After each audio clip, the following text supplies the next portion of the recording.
स्वतंत्रता दिवस पर प्रधानमंत्री नरेंद्र मोदी ने लाल किले से 12वीं बार देश को संबोधित किया। पीएम मोदी ने शायद पहली बार अपने संबोधन के पहले 15 मिनट में पाकिस्तान का जिक्र करते हुए कहा कि खून और पानी एक साथ नहीं बहेगा। पीएम मोदी ने कहा कि ऑपरेशन सिंदूर से पाकिस्तान की नींद उड़ी हुई है। इसके बाद पीएम मोदी ने पाकिस्तान का नाम लेकर कहा कि भारत अब न्यूक्लियर ब्लैकमेल नहीं सहेगा। यहाँ एक संदेश अमेरिका को भी दिया गया है जो पाकिस्तान के न्यूक्लियर हथियारों की रखवाली करता है। हम आत्मनिर्भर होते न होते तो क्या ऑपरेशन सिंदूर इतनी त्वरित गति से हम कर पाते?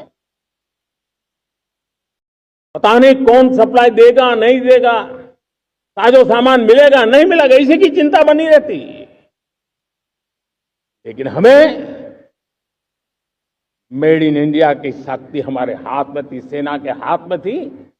इसलिए बिना चिंता, बिना रुकावट, बिना हिचकिचाहट हमारी सेना अपना पराक्रम करती रही। चीमा साहब ये बताएं, ये जो बयानात अब मैंने आज सुनाया वो एक बड़ी वॉर मॉन्गरिंग वाला बयान है ना, इंसान बन जाओ वरना हम तुम्हें सबक सिखा देंगे, ये हो गया कि पाकिस्तान के लिए सीरियस थ्रेट है जो ये बातें हैं।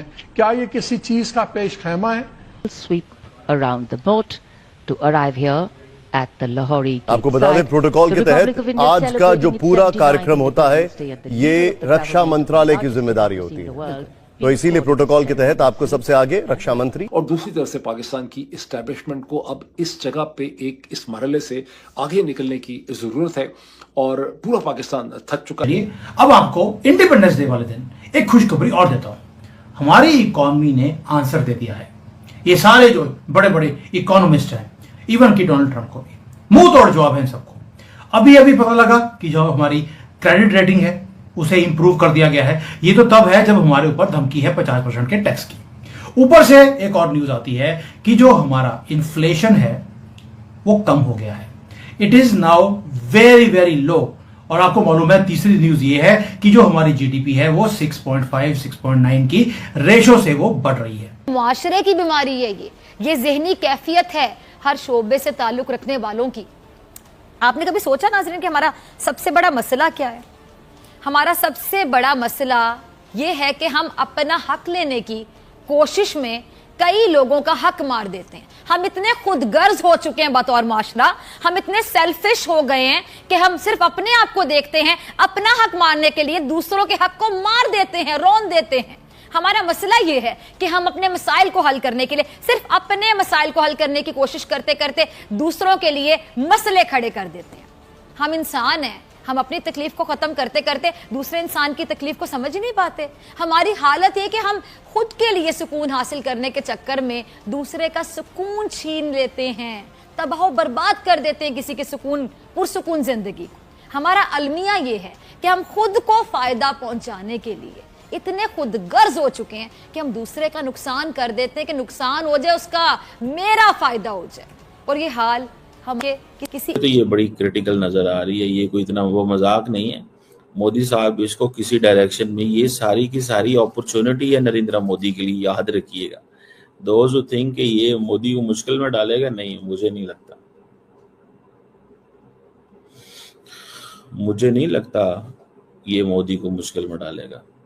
मुझे लगता है कि ये मोदी के एडवांटेज में जाएगी। मैं ये चीज समझ रहा हूँ। बिकॉज देखिए पॉलिटिशियन जो होते हैं ना, याद रखिएगा, politicians are always looking for their interest. Politician अपने इंटरेस्ट को वॉच कर रहे होते हैं। वो कभी भी नहीं चाहते कि उनके लिए उनको इग्नोर, उनका सिलसिला जो है ना वो अंडरमाइन हो।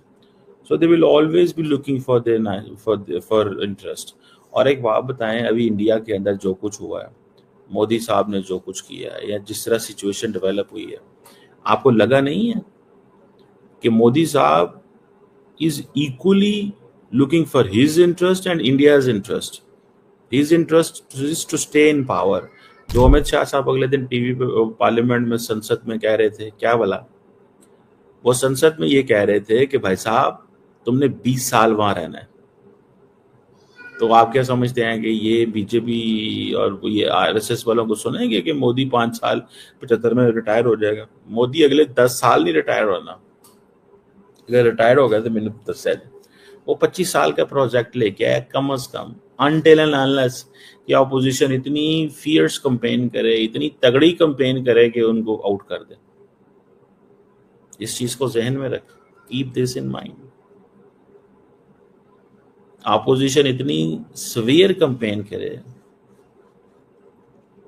इतनी सवेयर कंपेन करे कि उनको जनाब ये समझ लगे कि नहीं यार ये तो हमारे पास की गेम नहीं है, हमें तो इसमें नहीं, वो हम तो नहीं कुछ कर सकते।